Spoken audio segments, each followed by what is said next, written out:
Welcome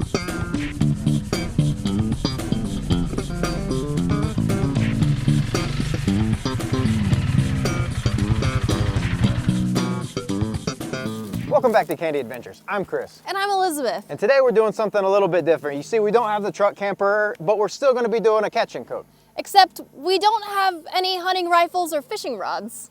No bullets, no hooks, no traps, because we're hunting for something a little bit more topiary today. We are hunting for ramps. Ramps. Ramps. Well, I love ramps. A ramp. Wow. So we're going to be looking for a southern or just an eastern treat. I've eaten them all my life, but I find people that don't even know what a ramp is. The little spring onion that comes up, that's a mixture of a garlic and an onion, but it is only up for a short period of time. And because we have a lot of videos planned coming up soon, and we'll be heading to Florida, we got to get these while the getting's good. So we're going to rush off here in late March and see if we can get some early season ramps and use this old dual sport to get to them. Because where we're going, you can't get there with our big truck camper. We need something small, agile, and light. So let's get to hunting.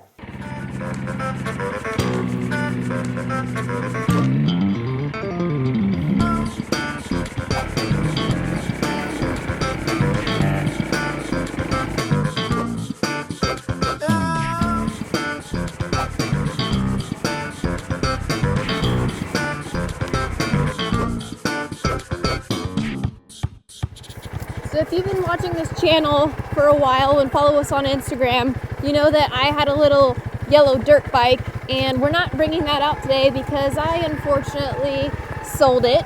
So that's why I'm riding passenger on our CRF300. Ramps are like the first green thing that pop up in the beginning of spring. It would sort of cure those winter blues, being the first green that pops up in the spring. And you can watch a bunch of different videos on YouTube about where to look for ramps, and they'll tell you 100 different things. You can look out, and chances are if you see a big green splotch in the right area, well, then that's ramps. We've been looking at morel mushroom hunting too, and it's crazy the advice that people give you on where to look. Some people will say down logs, some people will say in an open field, some people will say only under specific trees like an elm, and then someone else will say, well, no, they only grow under poplar trees. So there's a lot of mixed information, and ultimately I think what you have to do to find any of these things is to go out and just scout. What drives these people to go up into precarious situations like that to get these stinky things? Well, that's a good question, you know. This is a pretty view. I kind of stop in the sun every few minutes because you can't tell on camera, but it is still chilly here in North Carolina. It's still getting below freezing every night. So as warm as it looks on camera, it is surprisingly chilly on this dual sport today. So let's enjoy this sun for a moment together and rewarm our fingertips. So I actually didn't know about ramps before dating Chris, but these ramps are a native plant. When Chris told me that there was wild onions that people pick here, I thought he was talking about the ones I've seen in a lawn, you know, at my parents' house in like an urban area. But nope, they're different. So ramps are typically found in the Appalachian region. And what I mean by that is along the Appalachian mountain ranges. So the main place you're gonna find them very plentiful is in the southeast United States, in North Carolina and West Virginia. West Virginia is known as like the king of ramps. But you can find them all the way up into Maine and into the southeastern part of Canada, though they get a little more sparse up there. But in West Virginia, you can find giant fields of them in old growth forest. Y'all can't tell how steep this is, but we're dragging the back tire right now. And if you guys notice, we wore helmets today. Yes. For all the helmet Nazis that love to leave us comments, you can't touch your motorcycle or bicycle in your driveway without having a helmet and safety pads on. We just watched videos of people riding motorcycles on the wall of death with no helmet. Yeah, at the carnival. Yeah. Or people doing BMX tricks. Dear Lord of Candy Adventures even touches a handlebar in a driveway, you get 50 comments about how you're a moron.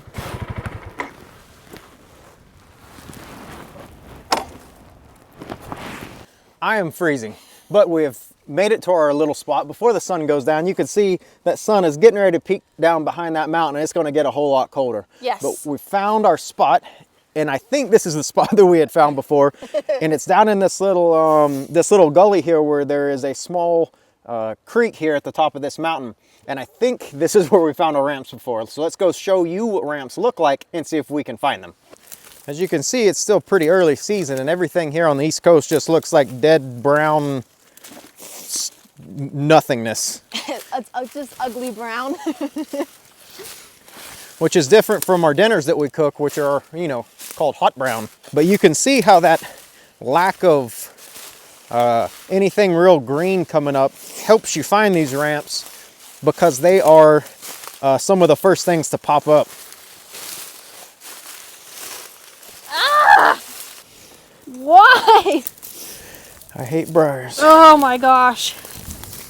Go away.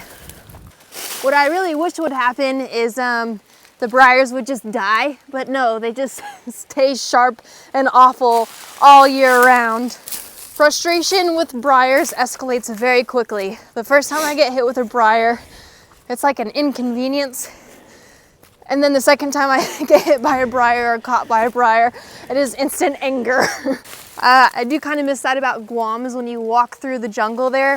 Aside from sawgrass, there's not really anything that is uncomfortable, but walking through Southeast USA, there are briars everywhere. The only other green thing that's really popping up aside from the ramps are these cool little plants.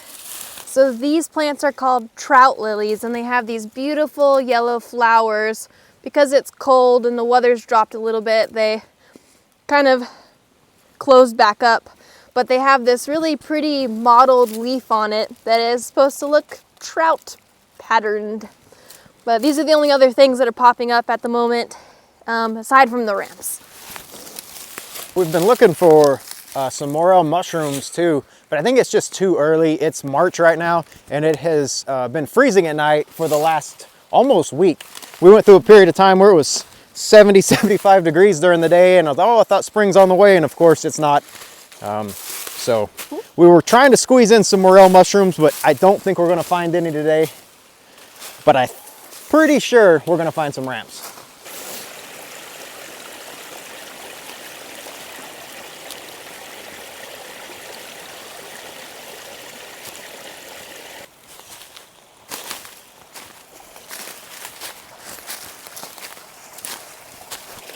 I found some! Come on!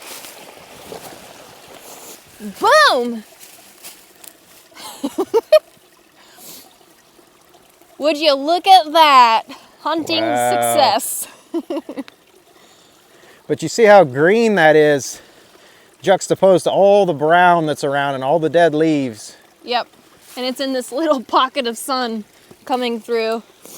So at the moment, these are pretty small because it is early in the season.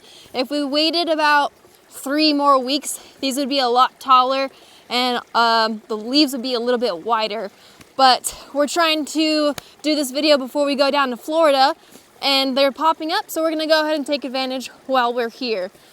So if you go through forums about harvesting ramps, everything you're gonna find is under sustainable harvesting methods.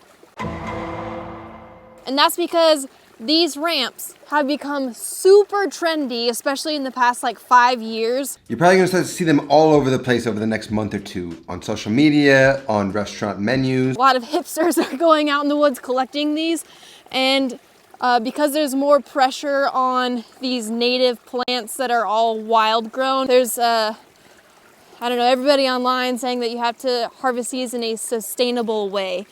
So what that means is like a normal onion, they have a bulb underneath the soil, and then they have the leaves that sprout from it. Because these are said to be like a mix of an onion and garlic, these are actually more like a green onion where you can eat the green part instead of just the bulb. So an onion, like one you get in a grocery store, is a bulb of a plant, and then green onions or chives are usually the leaves. And you can actually eat both on these, but sustainable harvesting says that you should leave the bulb and only take the leaves. So aside from a visual identification of these to confirm that they are ramps and not some random grass plant or lily of the valley, which is toxic, if you pluck a leaf and smell it, you want to smell it?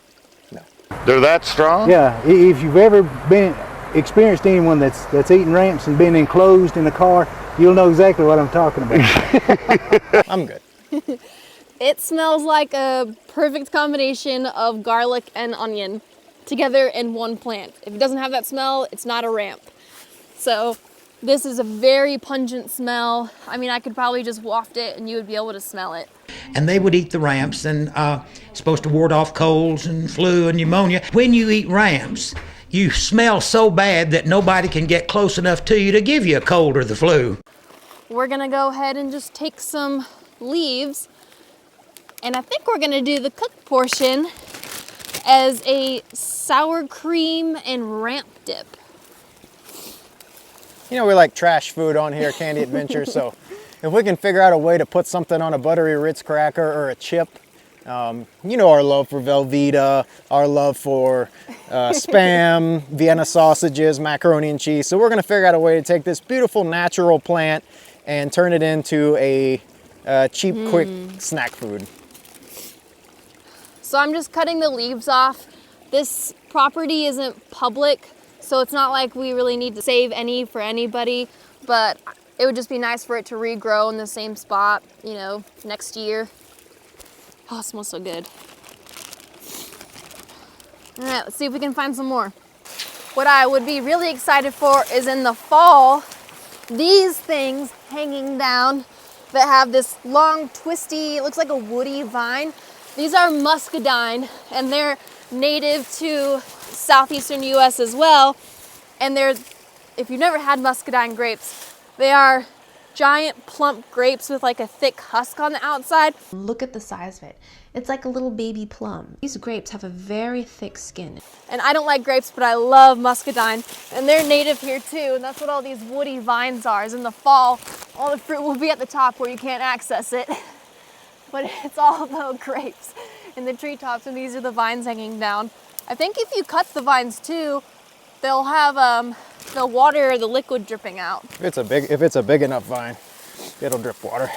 So there's this other kind of onion we'll show you, which everybody's seen. It makes that very pungent, funky smell when you're mowing the yard. And we have some right here. We first started dating and he said that there was wild onions, is this stuff.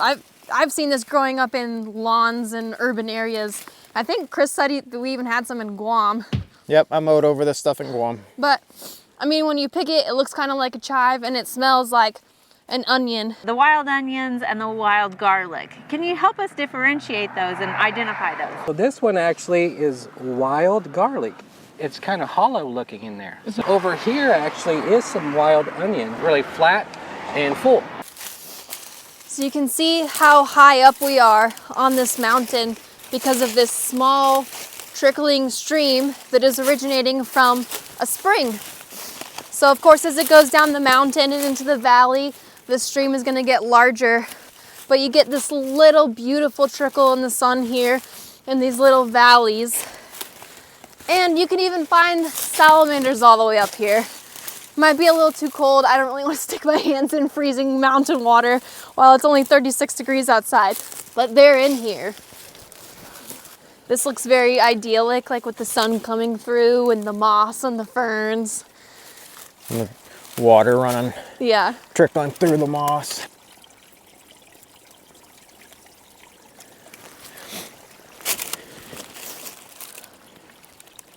Got icicles here. Oh my gosh. On the edge of this moss here, on the edge of this very small stream, here at the head of this mountain. Another edible plant that is in this area is this purpley green stuff with these rough edges. It's called branch lettuce, and there's actually old Southern Appalachian recipes using this lettuce called kilt lettuce, and it's exactly what you would think of for a Southern recipe for salad, is pouring bacon grease on top of lettuce.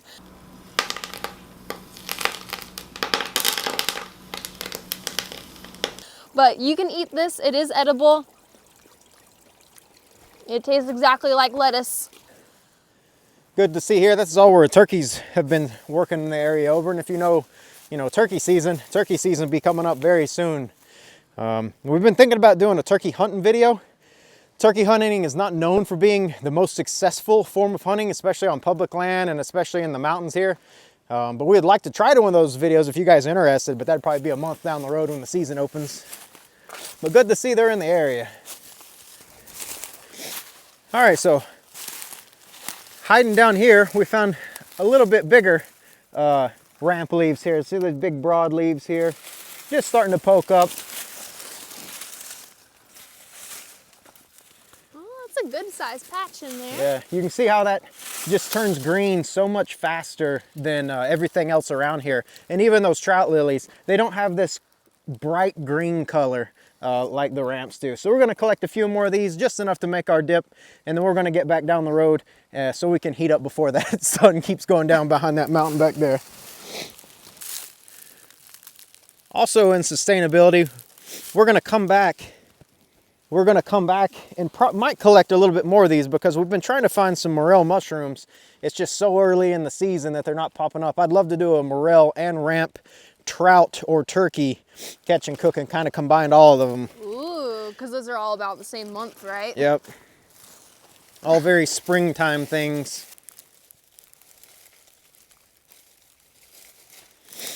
Like how you did the smell test just to make sure before you put it in the bag. So very big, pretty broad leaves. Unmistakable garlic and onion aroma to these things too.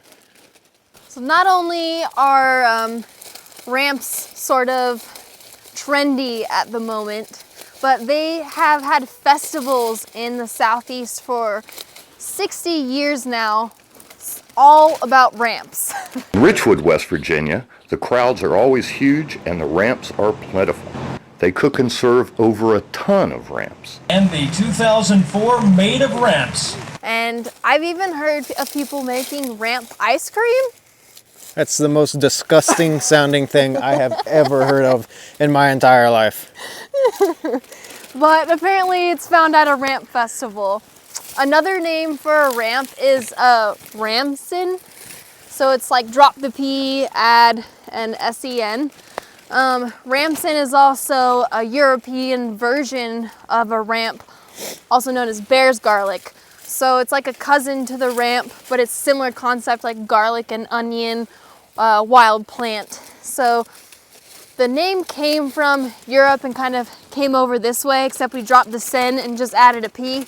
So it just has a cute little name of ramps now instead of ramsons. These are also almost impossible, kind of like morel mushrooms. They have a almost magical quality to them because they're almost impossible to commercially produce. I think ramp seeds take like 7 years to propagate. Yeah. And then also morel mushrooms, nobody can really figure out a good way to commercially grow them. So you have a small window in the spring for morels and for ramps that you get out there and find them, and you're not going to see them again for a year, and it's just quick little crops, and then they disappear again. Yeah, I think they're really only gonna grow for 2 months maximum, and then the leaves fall off. They turn yellow and fall off by the summer. And that's the same with the morel. It's going to pop up for just a little bit, it's going to grow to its size, and it's going to disappear. But ramps and morels, the same, is they will come back in the same spot every year. So once you find a patch, you're good to go for the rest of your life unless somebody messes with it. They'll just keep digs up coming the back. bulbs or something. Yep.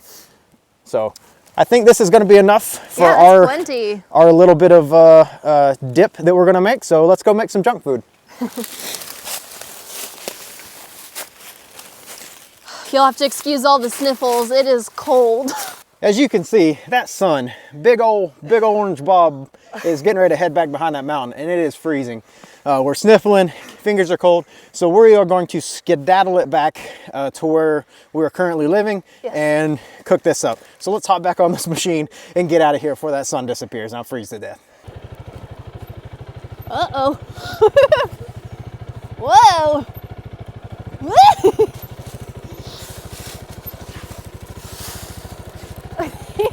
That's good because not like the camper would have done any of the stuff we've been doing today anyway, but it sure as hell wouldn't fit under that log.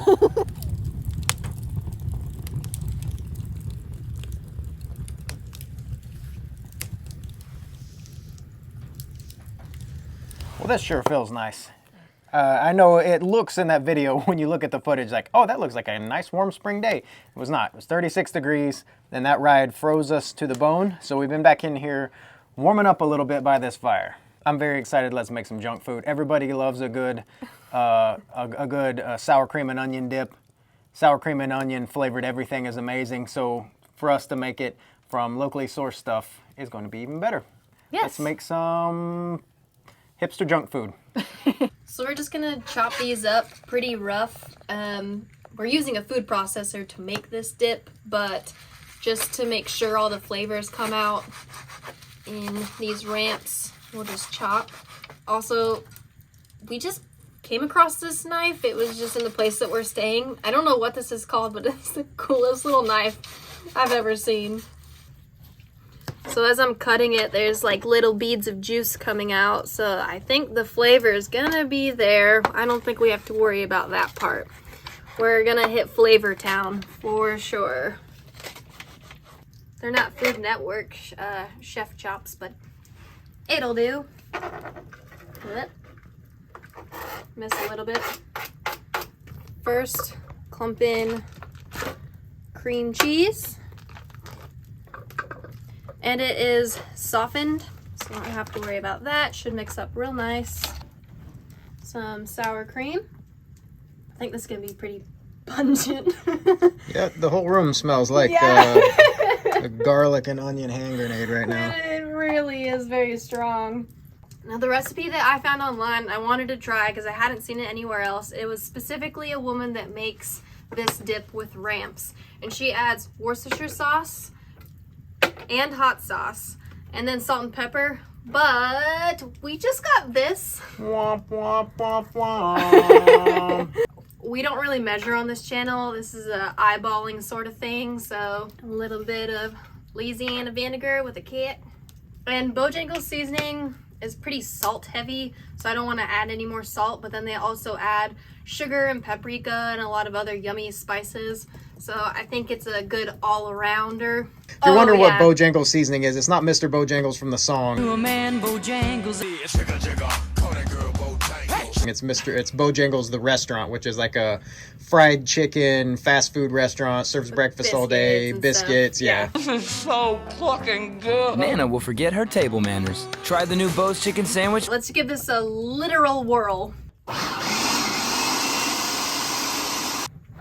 Do have little pockets of hot sauce and Bojangles seasoning, so this might be a necessary step, but otherwise it looks pretty good. It smells good.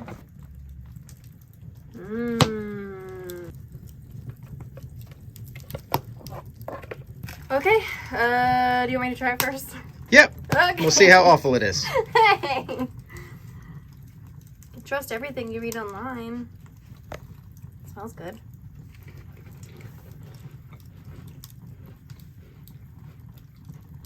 That comes through ASAP. So I've made like a garlic spread before, and usually has to sit overnight to get that garlic flavor. Nope, right off the bat, this tastes exactly like a garlic and onion spread. It's really, really good. Is it well worth the 4 hours of being frigidly cold on a motorcycle to save $3.99 at the supermarket on pre-made dip? Is it okay to say no? No. We'll just edit that part out. It's like earthy French onion dip. There's the tone of earth in there. That might be because we didn't wash them. All right, so I think that's going to do it for us here on Candy Adventures today. We had a successful catch and cook, which doesn't always happen on this channel. No, but it was exciting, and it came out with a really good recipe at the end. Delicious, earthy, and we are leading up to a series of videos in Florida. So we just wanted to get this out of the way before ramp. We didn't want to miss ramp season. We might miss morel season. I'm not sure, but we wanted to get this in and eat these because they disappear. You never know how long they're gonna stick around. So yeah, maybe only a period of a few weeks. So better to do it now instead of go to Florida, come back, and they're all gone. But super delicious. By the time this video goes up, you're still going to be able to find plenty of ramps. Yeah. So this is super fun. Just thing. It's an excuse to go into the woods and make something. Yeah, and it grows all the way into the Piedmont of North Carolina if you're in North Carolina. So any of the public land, forest land, you could probably go around and find some. All right, well, we'll see you guys next video, which might be the haircut. We keep putting the haircut off. I did get poison ivy on my scalp, so we've been I didn't really want to do the video with like itchy scalp and spread the poison ivy even more, so it's coming. Yeah. It's coming. So we'll see you guys next video, which may be a Hulk Hogan haircut.